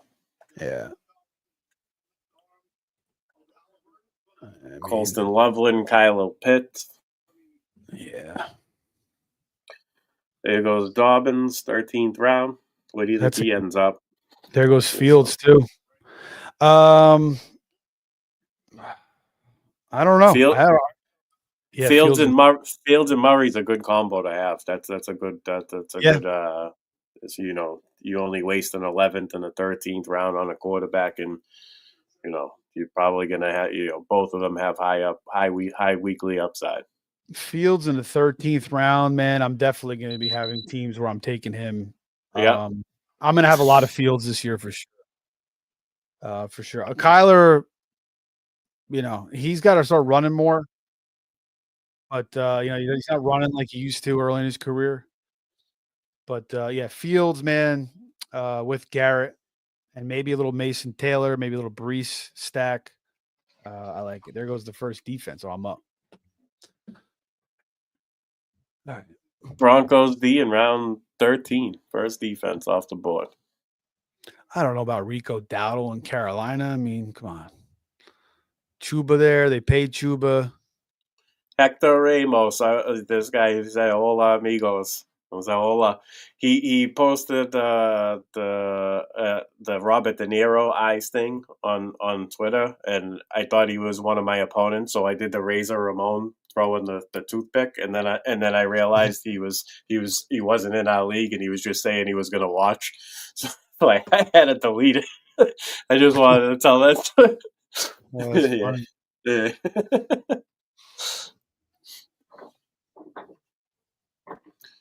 Where are we? I took Tucker Kraft because I feel like he was one of the best players on the board. So I was just like, I'm not, even though I have McBride, I'm like, all right, well, you guys are gonna let Kraft. I should have started talking about him. Damn, I had him. I was gonna pick him. My bad, man. I may have left as a rookie tight end insurance. Yeah, I've always liked Tucker Kraft ever since he came out. Even though he was drafted later than Musgrave, he's been the better player. And he took the role last year, 700 yards, 7 touchdowns. At this point, I got freaking Jalen Hurts. I probably won't take Jordan Love, but I do have Dobbs and Tucker Kraft now. Give me Tillman. I was considering him in the last round, actually. I'm glad you just took him? Still there. Yeah. Yeah, that's good. That's a good pick. He was blowing up before he got hurt last year. Yeah, I hope he gets back to because he did start to look real nice. Yeah, what was his injury last year? I'm trying to find. It wasn't anything serious. I think it was like let me see. Oh, concussion, yeah. So it wasn't like a knee injury or anything. Yeah, they were in the basement, similar to Olave. There was no point to bring him back.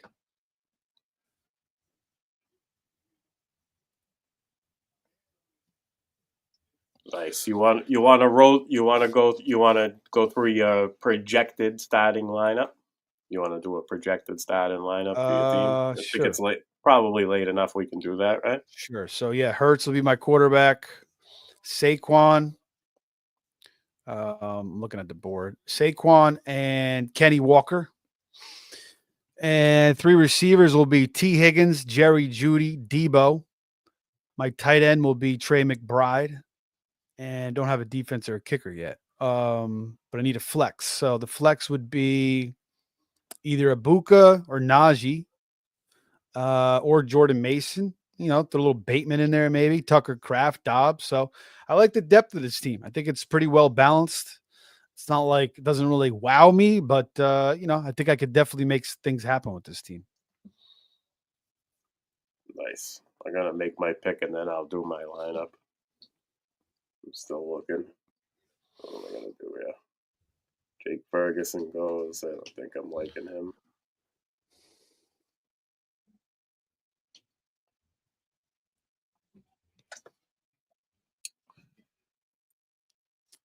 I have a good idea. Yeah, I think I know who I'm gonna pick. I know who I'm gonna pick. Don't take him. Knicks down 13. Jeez. The Knicks may get swept. Indiana is that good? I haven't watched. Yeah, they're good, man. Halliburton's really good. Freaking Miles Turner. He is good. You're right. He is good. Siakam, man. He won a championship in Toronto. He's really good. Then they got Matherin. They got a bunch of good guys. Neesmith. Yeah, they're solid. They could definitely win it all. It's wide open, pretty much. Monster dunk. Obi Toppin. Just Halliburton just threw an alley-oop to him. They're up 15 now. So I'm buying into Pat Fry. I'm gonna take him. I'll draft him down and I'll talk about him. So with George Pickens not there, I kind of like his chances of moving up in pecking order. On there, somebody's got to catch passes. He did have 7 touchdowns last year, so I mean we know he can score touchdowns. There's been games early in his career where he had 2 touchdown games, so he definitely has red zone upside, and he could be looking at some increased volume. We hope he's is him staying on the field is always the biggest concern.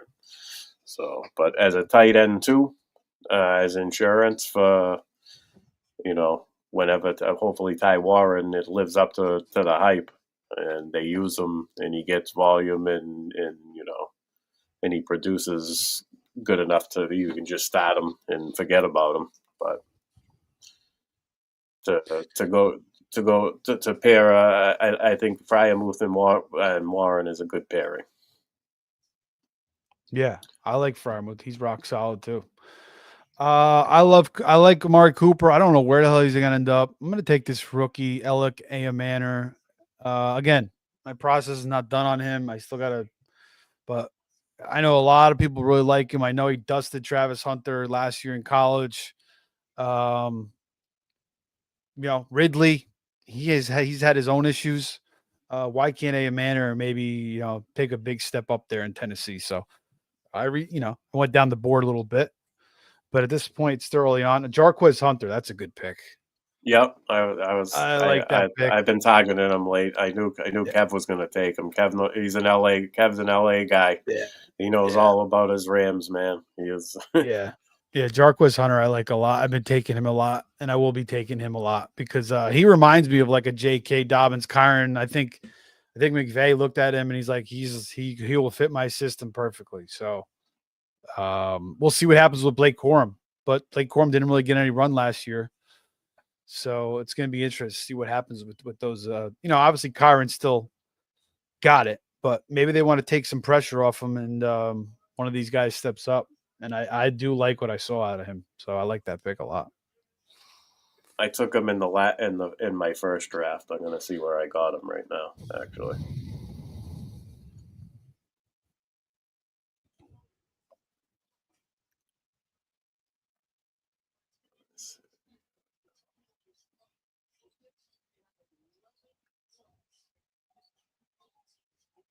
draft room draft board.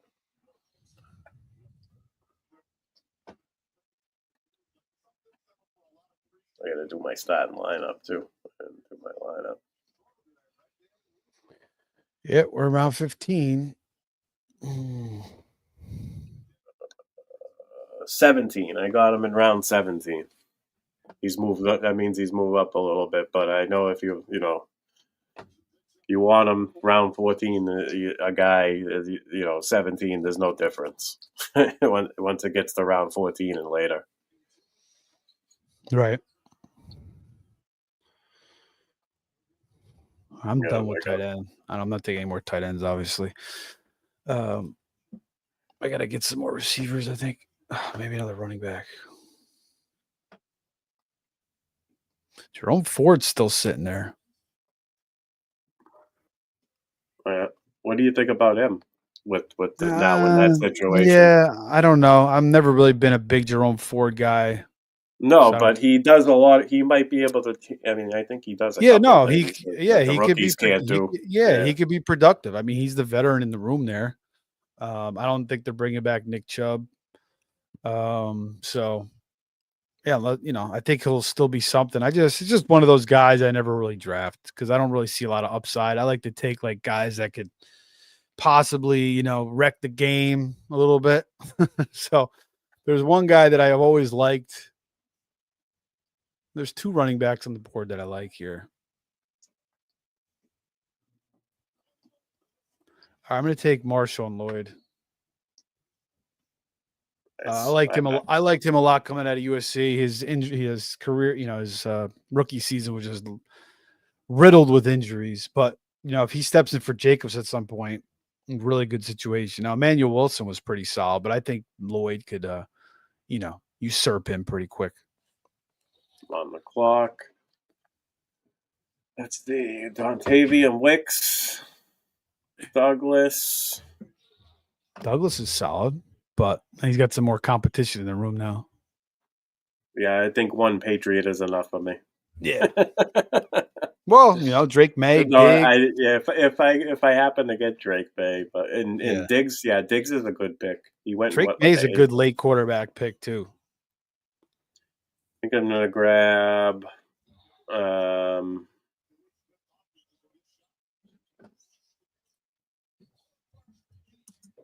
gonna take a chance on Nick Chubb.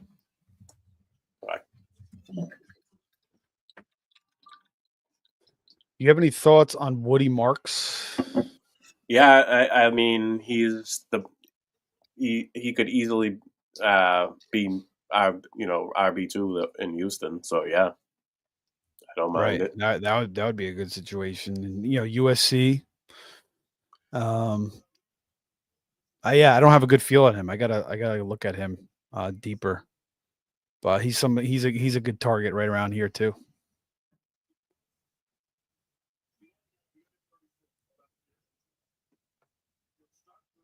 Trevor Etienne. What do you think? You think Chuba? Do you think Chuba just flat out going to be? I don't know. And then you got Rico Dowdle there, so it's kind of crowded. But and they paid Chuba. I mean. But I don't mind Trevor Etienne. I kind of like what I saw out of him. So I'm not like he's not on my like instant radar right now, but that could change. There's Devin Neal. I like Devin Neal, but I mean the Saints running back is after Kamara is going to be terrible. Like it's just not a good fantasy spot. You should. Like Kendry Miller. Kendry Miller is waiting. Waiting in the wings. That's what I mean. Like there's three. It's going to be a split any way you look at it, even if Kamara gets traded. I think I like Kendry Miller more than Neal anyway. I think Kendry Miller, for some reason, Dennis Allen hated his guts. I don't know why, But he's just like, I don't know when he's coming back. He's hurt, and I don't know what he's doing. And then all of a sudden, Dennis Allen got fired. And next game, you see Henry Miller come back on the field. So there was something going on there. I think Dennis Allen was trying to ride Kamara's coattails, although so he could keep his job. We're in round 16. Let's see. I don't have D and kicker yet. I usually wait to the end for the D and the kicker anyway. Usually. Somebody took Brashard Smith. That was the other guy I was looking at.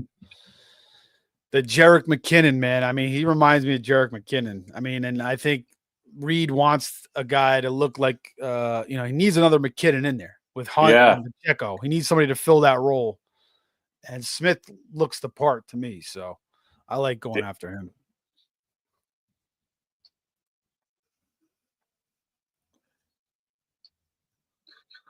You were talking about him. I'm going to take him, I think. Who? Woody Marks. Oh, okay. He's like the last decent one left. Yeah, I mean, Ford's still there. Maybe Ollie Gordon can get a role in Miami. Estime is not a bad one. Roshan we talked about. Right. Kendry Miller even. I'm going to go Woody Marks. But... Yeah. Yeah, I don't mind that one. The running backs are kind of hit. Jalen Noel. Let's see. It's an ambiguous situation. That's a pretty good one to buy in this late, too. Jalen Noel's not a bad pick this late. 16, round 16. Alec Pierce, I kind of like. Hopkins in Baltimore. I forgot about him. I forgot he signed with Baltimore. People love Jalen Coker. Some people think he's gonna be the number one. I'm not into him. Jalen Royals is kind of interesting. 4th round pick for the Chiefs. Well, Tet's there now, and Thielen's still there, right? So right, it's like, and Coker, yeah. Coker. He's like a best ball. He's a great best ball guy, but redraft, I don't know. How do you know when do you play him? Just for bye weeks? Like, I don't know. Yeah, I don't see him making you starting lineup. I mean, I took Alec Pierce. He had some big games, some splash games with Richardson last year. Josh Downs is there, Warren's in there, Pittman. It's a little crowded. Whoever's throwing the ball is not great, but I kind of like Pierce as a talent. I think I spent like some big fab on him. Then I cut him and then I signed him back again. But I mean, there's not much really left at receiver that I'm really thrilled with. We're on NFFC platform. Yeah, sorry. NFFC, National Fantasy Football Championship. Yeah, that's what it's called. Good call, Steve. Restrepo, he's with his boy Cam Ward. That might not be a bad thing. Maybe he's like a Cole Beasley. Again, I talked about Jalen Royals. They took him in the 4th round. When I watch Royals, he kind of reminds me like he could play that Rashee Rice role. Like run those curl routes in the slot, and then he's good after the catch. So I feel like he could do that job. So I feel like something happens to Rice, he could get inserted into that role. But that's it's a crowded room too, with Worthy, Hollywood Brown coming back. They utilize Noah Gray. They love to run the football. So I got Joe Burrow at quarterback, Breece Hall, Trevion Henderson at running back. Let me see. I just lost that quick wrong button. Justin Jefferson, JSN, Jordan Addison, Cooper Kupp at wide receiver. So I did the double wide receiver stack thing. I got Addison and Jefferson and JSN and Cooper Kupp. Yeah, I like your receivers. And so I got Keenan Allen, Wandale, Cedric Tillman. I should probably grab a couple more. Who's out Are there? you What do we got left? are you gonna take McCarthy? Um, I might take another. So I got Burrow. Yeah, I don't know. you don't really need to take him. No, But no. But we'll see where I'm at. Maybe in the next round, yeah, I think it's kind of shifting now when it where, comes back. back everybody just kind of carried the one quarterback, but now it's good to play keep away, especially McCarthy in that system. If he's gonna maybe he throws 30 touchdowns, and Burrow hasn't stayed healthy anyway. Prior to last year, he's been in and out of the lineup, so why not? And, we go 20 rounds here, so there's plenty of room to stash another quarterback. Yeah, yeah. For the most part, I've been taking two. Just because the last time I took two, I took Caleb Williams, so I had to get another one. I backed him up with Goff, Right. so I like that combo. Steve, you're on the clock. Yeah, I'm contemplating either Jerome Ford or Audric Estime or even Kendre Miller. Ah.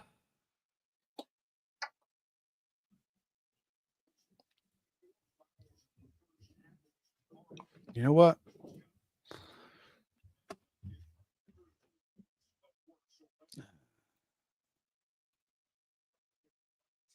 I'm going to take Estime.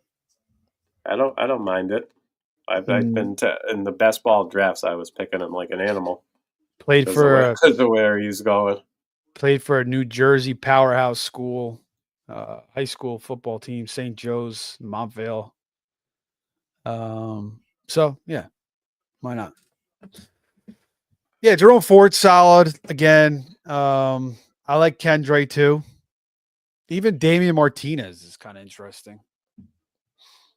Madison, Madison's in Miami. Damian Pierce, I know a lot of people like him still. I'm not a Damian Pierce guy. I'm gonna take Dontavian Wicks. There you go. He's highly He's good. efficient when He's he good. yeah. He's just got to catch the ball more, but yeah, he's solid. It's just a crowded room, I think. But this round 17th, I like Wicks's talent. I know who I'm taking with my last pick. If somebody else didn't take him, I think somebody took him already. Shit. What round are we? We're going. You got 18, 19, 20. So I got 3 more picks. All right. Oh no, nobody took him. My bad. Yeah, I got to take my kicker in defense. Now, do you reach up for defenses ever, or you kind of just wait? I'd kind of wait. What I'll do is I'll assess which defenses I think are going to be good as far as that aren't being drafted high necessarily. And if I see one that I really really like, I just wait and take that one every single time. Like, well, not every single time, but a lot of the time. You know what I mean? And just Yeah, try to hit on as many of these players as I can. This late in the draft. there's some nice defenses on the board right here. I like to stream, so yeah, I don't get too crazy, but I know, you know, some guy you save fab money if you're gonna, you look for a defense maybe that has a good opening 7 rounds or something like that, or the top defense from last year like Philly. Then you don't have to spend the fab chasing defenses every week. I just personally like to stream for the most part, but you do waste a lot of fab chasing those defenses. Yeah.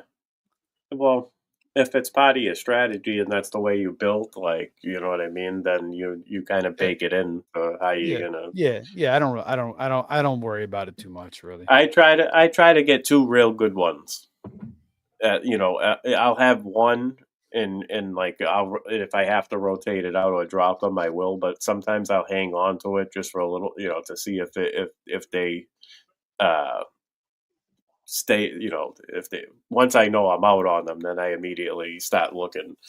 That's kind of how I end up streaming these, and then when I hit on them, I'll try to at some point during the season pick up a second one and mix them in, mix them in based on the matchup because they're both elite defenses. But when a defense is gonna is going to have a big game. Like it's pretty obvious in the middle of the season. Oh yeah. It's right. You know the matchups. Like he's going against Spencer Rattler with no Olave and no Shaheed. You know the stream against the Saints that week for sure. All right. Last pick here. And there's two guys I'm looking at. Or last positional pick anyway, before I take my kicker and defense. That's what I'm saying. Two guys I'm looking at. Three guys I'm looking at. What are you doing here? I have no idea. I'm looking. I'm looking at like JJ McCarthy was taken.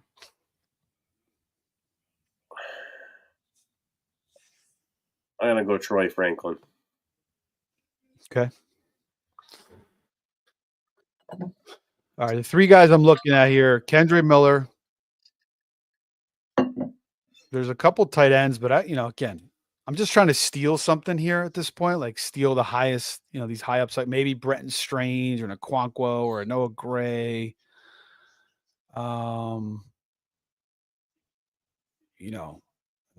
Vele again. I didn't mind him. Jalen Royals. I talked about him. And then you got Anthony Richardson still on the board, and I have Jalen Hurts. And Richardson, maybe he doesn't win the job, but maybe he does win the job. Maybe he has a freaking huge fantasy season, and I could just keep him on my bench and prevent the rest of the league from getting him. So, and I could always cut him later and pick somebody up. So I'm going to take Richardson. Nice. That's not bad. 18th round. Yeah. I elected to go one quarterback. I'm okay with it. Yeah, like I said, it's so early. So if you lose the job in camp or something, I'll just cut him and pick somebody else up. But if he wins the job and he comes out, first week and he runs for 3 touchdowns and throws for another one, then I'm going to hold on to him so the rest of the league can't get him. Maybe I'll start him and have a backup for Hurts. So I kind of like to do that, but I like Kendre and Mason Taylor a little bit too. I like the keep away pot. Yeah, I like doing that a little bit. That's usually what I'll try to do when I do one quarterback is like around like week 2, week 3, week 4. Like it usually doesn't happen any later than that. You got to sniff out which quarterback is on the free agent list. That's the value, and you got to get him before he becomes like fucking 290 or whatever the hell people say on. Right. Yeah, a lot of those guys. Yeah. You never know what anybody. You never know what anybody's gonna bid, man. People can bid some crazy shit. Like 2 years ago, if you scooped Baker Mayfield, like he went undrafted 2 years ago, I believe, and he ended up having a top 10 finish, and then he backed it up again last year. But he was one that like you scooped on in like week 2, week 3 after he had those 2-3 touchdown games. Yeah. Yeah. No, Mayfield was awesome last year. Last 2 years, but last year was even better. Grab me a kicker. Did you take your defense yet? No. Oh, I'm just kidding. Yeah, you're gonna. I'm trying to throw the audience off. Oh yeah, my bad. It's my bad. Yeah, you could take a kicker. I mean, you're gonna get 5 points for those 50-yard field goals, so that's worth. There's some good kickers out there. Oh, I know what defense I want. I don't know if they're gonna last, but.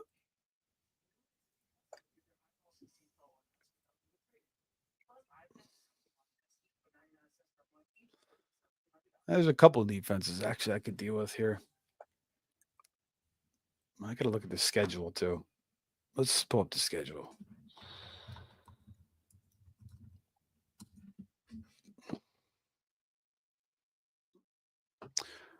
I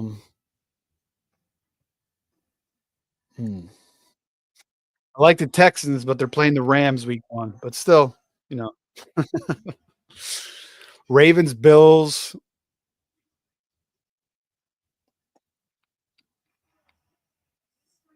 Cowboys, Eagles, Chiefs, Chargers. See, none of these are really good matchups. Chiefs are still there too.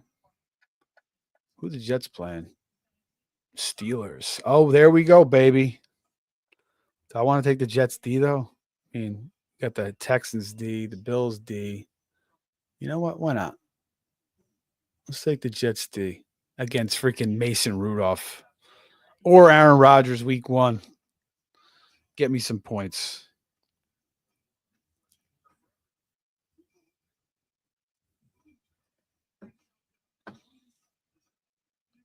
Grizz up.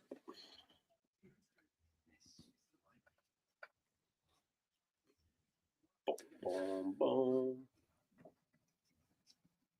Bills D. Same D as I took the last time. I like Bills D. You know, that's a defense you could hold, give you some points. They're playing the Ravens week 1, but goes right there. Boom, boom, boom. The AFC East. 3 defenses. Jets, Bills, Patriots. Nice. I just like the week 1 matchup for the Jets against the Steelers. You know, give me Mason Rudolph or Will Howard week 1. I'll take that.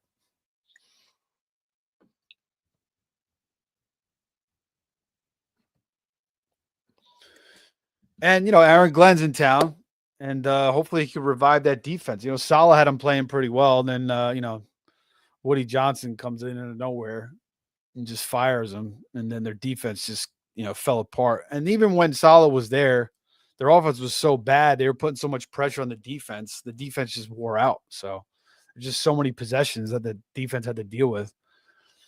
So I think a little bit of revival for the Jets D.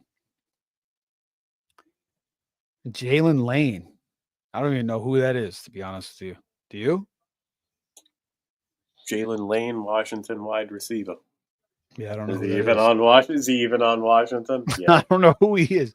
The other pick I know a lot of people like is that guy Krosky Merritt. I know a lot of people like him too. He went in the 17th round for the Commanders. So he might Taj be Brooks, another one. I don't see him getting on the field. Is the problem? Austin Eckler, you know, not until Austin Eckler's gone. Right. So, you know, then there's Brian Robinson, Austin Eckler, and they use Eckler. Like he has a role in the offense when he's out there. Yeah. All right. And this baby with a kicker. What was that wide receiver? What was this guy? Let me see. You still got a positional left? No, I got to pick a kicker. Oh, okay. Is it my turn?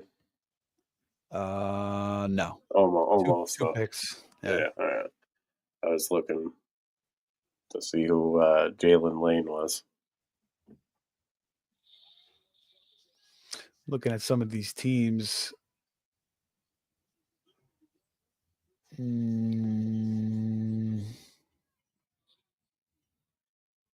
Kind of like Hobbs's team. I like his first. Kareem Hunt was a good pick late too. I took Seahawks kicker. Who's that? Do you know who it is? I don't care who it is. NFC screws you because they go team kickers, so it ruins your kicker knowledge. What the heck's his name? I think it's. I'm trying to remember what his name is. I can't remember. They're going to have the kind of offense. Jason Myers? Is it Jason Myers? I think it's Jason Myers. I think they're going to kick a lot of field goals. You know, Sam Darnold is the quarterback. Yeah, I might go with Young Ho. I think that's who I took the last time, actually. Young Ho?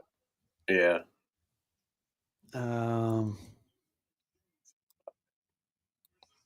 There's some good offenses with some good kickers here. I'll take Cincinnati's kicker. I don't know who the hell it is, but who the Bengals playing week 1 doesn't matter. But they're playing the Browns. Might be shitty weather in Cleveland, September. You never know. It should be nice. It should be nice in September.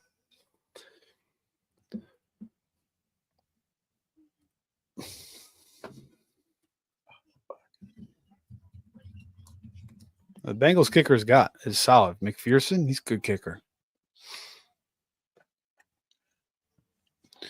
All right. You want to roll through? You want to run down your team? You want to take a look at the board and pick out a team you like to talk about? Yeah, I was talking about Hobbs' team. I kind of like the way he started. CeeDee Lamb, Henry, McLaurin, Devonta, Zay, Laporta, Mahomes in the 7th round. Diggs in the 8th is a nice value. Yeah. Charbonnet. Leggett, I liked Leggett a lot last year. Another receiver there in Carolina. Trey Benson, I thought was a pretty good pick. I like Trey Benson a lot. Second year, he should be a lot better. Connor, we know his injury history. Kareem Hunt, late pick. Any other teams here? Yeah, I like Team 1 start. White's start. Joe, I like your first 4 picks, and Addison and Henderson. I like those first 6 picks a lot. Carlson, yeah, Gibbs, Taylor, Daniels, Kittle. Again, Kittle could have a bigger role this year. Olave, Pickens, Judkins. I like the Kyle Williams. I like Kyle Williams a lot, but I like Hobbs. And Kev's team, Neighbors, Bowers, Lamar. It's a pretty good start. Again, DJ Moore, I love. I don't like Caleb.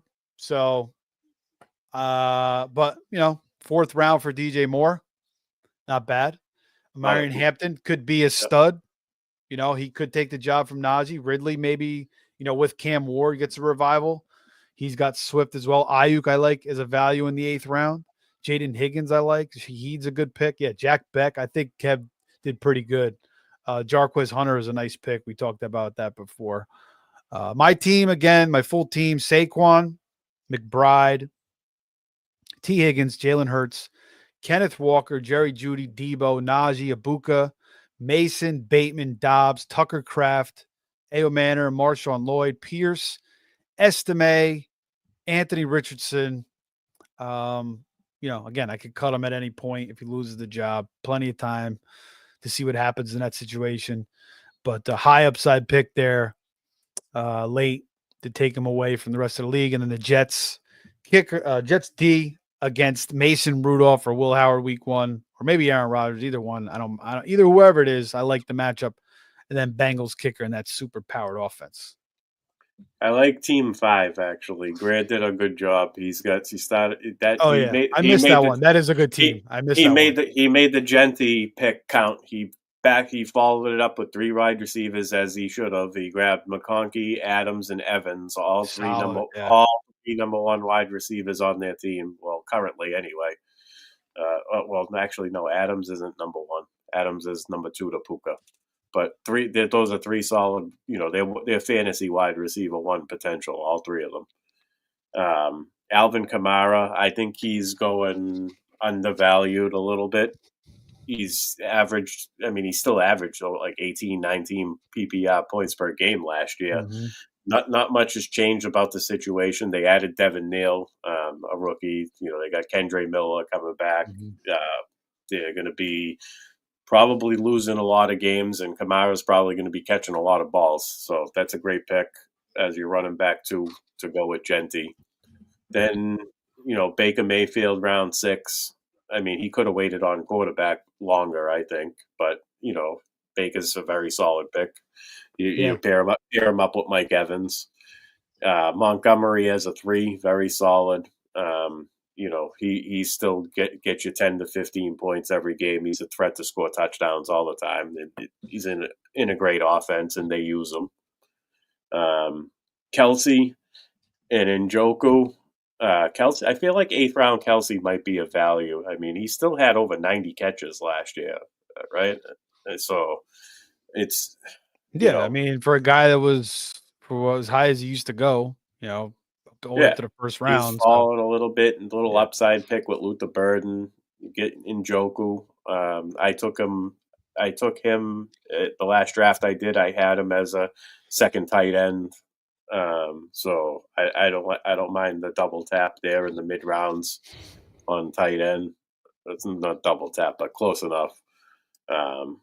Jalen McMillan to handcuff Mike Evans. That's smart, especially when you have Baker Mayfield. You want to keep that offense together if you have misfortune throughout the year. Justin Herbert back up to Mayfield. I mean, they're basically the same quarterback. One goes 7 rounds later, so that's pretty good. I like Dowdle. Dowdle's got great contingent upside there, and they didn't sign him just to sign him. I think they have something specific they're going to use him for. He's going to be part of that offense. He's going to be the one that cuts into Chuba. Yeah. Jalen Wright. I mean, I liked him last year. I'm not picking him this year, but I mean, you're taking upside swings at this point. Trevor Lawrence as a third. Trevor Lawrence fell. I was going to pick him. If I was going to take the second quarterback, that's who I was going to pick. But he went right before I picked. Actually, I got sniped. And then Buffalo Bills D, or is that kicker? Did he have no, that's Bills D. Yeah, Bills D. Yeah. And did he not? Oh, you got the Steelers kicker. Oh yeah, he took the Steelers kicker in round 15. What was that about? I don't know. Was that I don't get that. What happened there? I skipped right over that. That's maybe he figures they're not going to score any touchdowns. They'll just kick field goals all day long. So. But anyhow, overall, that's a pretty solid build right there. Most of these teams are pretty nice. Even Team 12, Thomas, Nico, Chase, DK, Worthy, Pollard. That's a good start. Scatabo could be the number one there. 11 with Puka, London, Jacobs, Harvey, Chuba, Hunter there, Janu, Matthew Golden could be the number one. Yeah, so again, all these guys are sharp.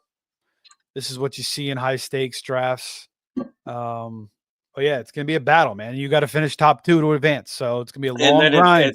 It certainly doesn't end here either because there's 14 weeks of intense free bidding wars. It's a great time. Very challenging. But that's what we love about playing high stakes. You really find out where you stand. You go against the best. These guys are real good in manager. It took me a good 3 years to really get a comfort level for knowing how to manage a team throughout the season, doing the right things. And they kicked my ass before that. So getting definitely much better at that. I drafted one time. My first primetime draft, I drafted the winning team. I was in first place from the first week. I scored a 223 on the first week. I had Brady. Nice. I had the Brady Antonio Brown stack going. The team was, but what I didn't do is manage the depth and add the right pieces along the way. In week 14, I gave up the lead and finished second place. But you still advanced.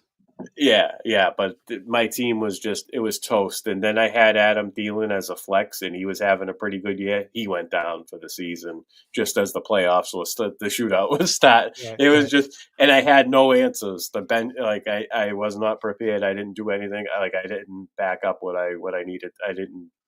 I was just I got comfortable because my lineup was just blasting. You can never stay comfortable. Yep. Never stay comfortable. Yep. No. Unless you feel really, really comfortable. But even then, you don't want to stay comfortable. Nice. Unless you have, even if you have a huge league, because you're going to still be preparing for the postseason, the championship round. So, those, and then even the Wednesday fab is big, but then the Saturday fab is big too, because most people, there's a lot of guys, even this high stakes, they aren't as active on the Saturday fab as they are on the Wednesday. Right. Maybe they're out to dinner or they're away or, they, whatever. They got the guy they wanted. They got the guys they wanted, but there's other guys. Yeah. There's other guys that are still out there. And if you have waste on your roster, cut those guys and keep adding talent, as much talent as you think, and just stay as active. Rinse and repeat. That's right. You'll see Chad, man. Every Saturday, he's making pickups pretty much.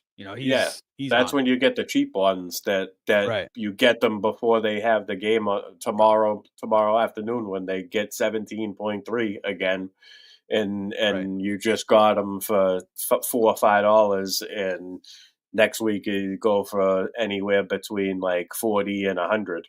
Right. Stay ahead of the game. Stay ahead of the game. And then the NFC is cool. It has like the Hall of Fame, and it tracks your winnings and stuff. So it's kind of like a little bit of like a professional fantasy league. And hopefully in the future they do even more stuff to make it feel more like a like what I'm saying, like a fantasy league, like almost like a pro sport in a way, and maybe they'll start doing things like that in the future. But you kind of get that feel when you play in the NFC more so than the other sites, like FFPC is cool, but they don't really do a lot of the stuff the NFC does, not to that extent. And RT Sports, I kind of like playing. I played in those for the first time last year, but I do like NFC a lot. And Greg, and the guys are pretty solid, pretty rock solid, high integrity guys. Yeah, they're doing the live draft at GST, the Greenwich Street Tavern. Chris Vaccaro, the high stakes player, him and Joe DeGalbo, they're hosting the draft over there this year. I'm looking forward to that. Are you going? I'm in the 4 o'clock online challenge, and I'm in the 6 o'clock prime time. Can't wait. Nice, man. That's awesome. When is that? In July? August 29th, I believe. Yeah. Gotcha. Sweet. I get on the train. I do the train from Boston to New York. Takes about 4 hours. Sweet. That's cool, man. I'll probably do a draft on the train, maybe. Yeah, you might as well. Do a draft on the train before you get there, and then when you're done, you do another draft. Yeah. But want to thank the chat, everybody who tuned in. This was a fun time. Good draft. It's going to be a tough league. A lot of good fantasy players in this one. Steve, appreciate you coming on, talking all the football players with me, and giving a little draft insight on showing our audience. I like to show our audience like the high stake draft. Man, this was fun. Yeah, I mean, even if I finish 11th place, hopefully I'll finish maybe one spot ahead of you, Joe, and I'll make myself look a little bit better. We'll see. It'll be fun, me and you battling it out too. We'll have to maybe do like a mid-season, end-season recap of this league, and we're probably gonna do a few more of these too, so it'll be fun. Yeah, maybe we'll do a team together on one time too, and see how that works. I would like that. Yeah, I would like that. All right, so we're gonna get out of here. It's been a fun 2 hours. Appreciate everybody. Hit the like, subscribe if you haven't subscribed. We're trying to get that. We want to get that as up to we're shooting for 1,000. I think we should try to get to 1,000. I don't know. We're at like 650 or something like that right now, 640. Nice. But we keep doing these high stakes drafts and just keep grinding away, doing shows, and we'll get there. But yeah. All right. Everybody have a good night, and we'll see you next time.